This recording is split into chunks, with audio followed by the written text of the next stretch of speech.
otuna emuin ti dangan lo enanga hemi hi englo games khelte task ti te typing job typing ti te typing job pangkha chuan khatiang ti hmanga poisa hmuh theihna khan ta chuan khami kan ti khan englo games khelte mo apps download mo typing job mo khatiang task kan ti khan point kan hmunga khami kan point hmu kha zaru ka tin ve le khan heta hian a withdraw thei ta taina withdraw thei ta chuan englo games khel hmanga poisa point hmu du ta kha chuan heta mei allema hen kan click ta nga chuan ta hian play now hen kan click anga chuan hei hi kan install anga kan download ta nga chung kan download zo khan a app hi englo a game si a app hi kan rana a game si kan khel shim khan minute dana point somli parukan hmu thei ta khami kan hmu kha sang ni zakwa somruk pakhat thleng point hi kan hmu thei ta chong kha kan point hmu kha zaru ka thlin khan heta kan soitawng khan zaru ka thlin chuan kan withdraw thei ta point za hi cheng khatang zel ta chuan my game sa hin kan lut ta chuan hemi ka in kalo hi ka games kalo download ton ta hian point somruk point zaruk somriat pahni thleng kalo hmu to a chuan ta hian khan mi kan games khel ka kan khel non le du chuan my games sa kan lut anga play now khan kan click anga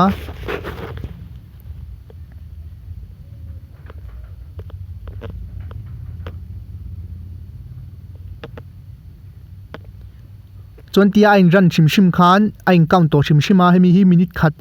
athin minute dan zela khan point khan hmu thei ta chuan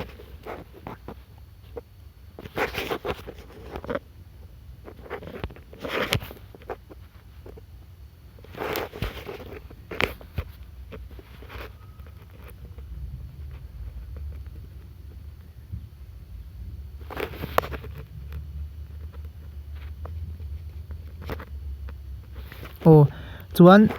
englo heta hemi lo poi task chi sang om ta chuan ta hian task sa kan click anga chuan ta hian apps download tur ania hengo hi kan download ta kan in register piang khan point kan hmu thei ta hian kan click anga chuan ta hian register a kan click anga chuan kan in register a app kan download ta kan in register piang khan point kan hmu thei ta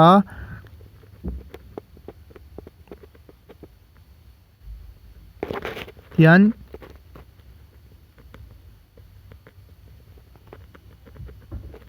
kha chu thei lawa heta han tian download and register ta ka download and register kan thlinga kan download ta kan register piang khan elo point kha kan hmu thei ta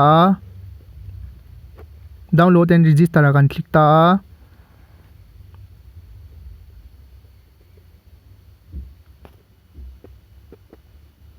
o kha po thei shi lawa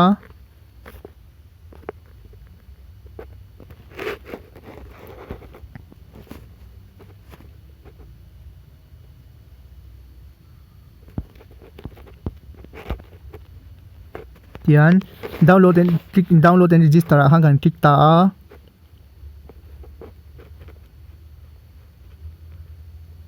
tikhan kan install anga kan download anga khami chong kan download ta kan in register piang khan point kan hmu thei ta chon ta hian ati dan tur eng ziak ta hei ho to claim reward te hian ati dan tur ta hian an ziak ta chon khate kan ti piang khan point kha kan hmu thei ta chuan hemi lo hi hmu thei dan dang om le ta arna kan click anga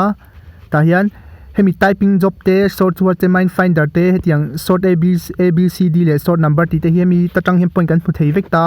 text typing a hi chuan hemi hetlaya word text ti hi kan type piang khan point kan hmu thei ta chuan sort word a chuan heta alo aron talan ti dan turan ziang hian te puwa chi da sending order a hian tiang hian an zianga kan ti piang khan point kan hmu thei ta kan ti di ka piang khan chuan minds finder hi chu kan share kan chedo vek mei thea hemi hi mind ta hian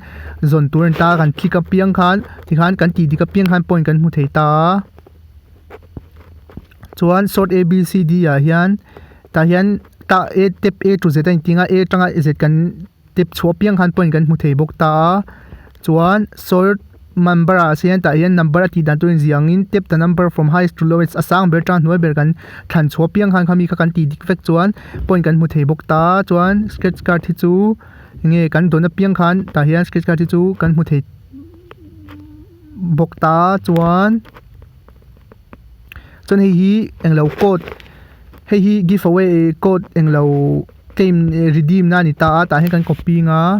kan paste ta nga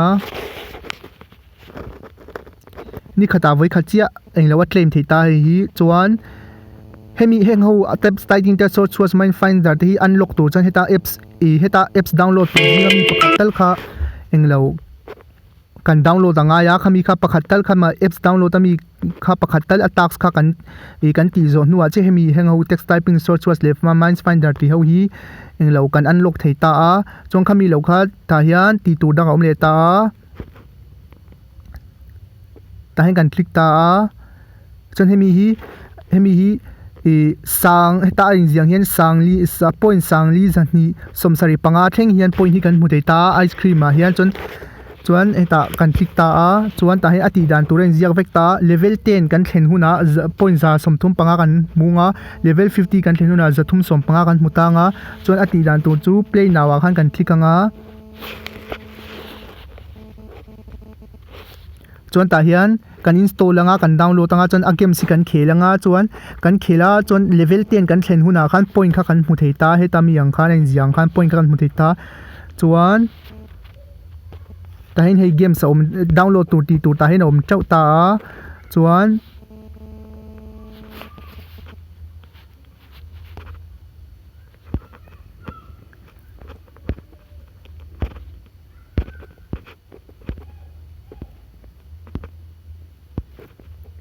ta hian khatiang deuh type thau kha ta hin om le boka hemi hi point khata aron jiang hi hemi thleng hi kan hmu thei ta chona ti dan tur chu point a kan englo heta hian kan click ta nga chon ta hian proceed to offer a kan click anga chuan tian kan install anga kan download ta nga chuan a chunga game sa khan reach 100 meter in ta chuan meter za a game sa kan thlen ve le khan ta hian point zan hi som ni panga kan hmunga chuan meter zanga kan thlen ve le khan point zali som ko panga khatiang zel khan om ta chuan hemi hi ta hian a om chau ta ti tur hi ta khan ti tur kha om chau ta kan hmuang khan ti tur hi tian om chau ta chuan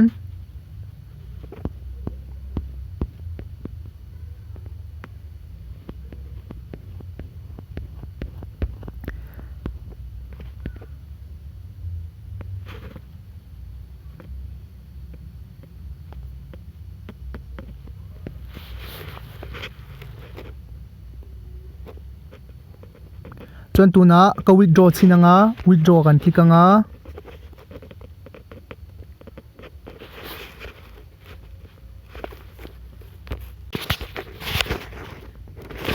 tuna ka withdraw chintanga UPI kan thikanga chuan ta ka withdraw chinanga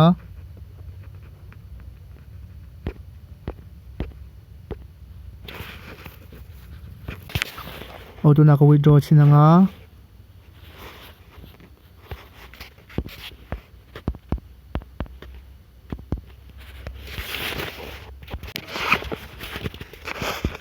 tuna ka withdraw chintanga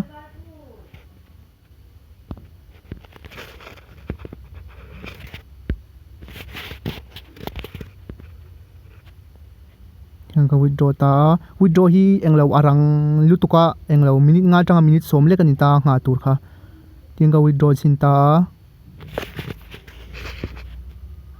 no ti ha successful entita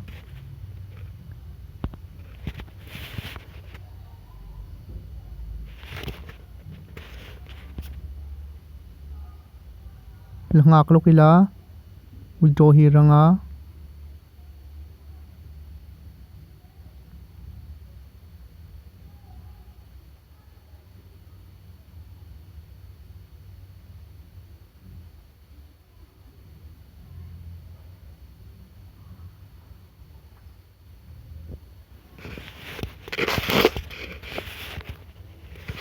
aron lu chi a hei ta hian tian aron lu chi a ka withdraw na kha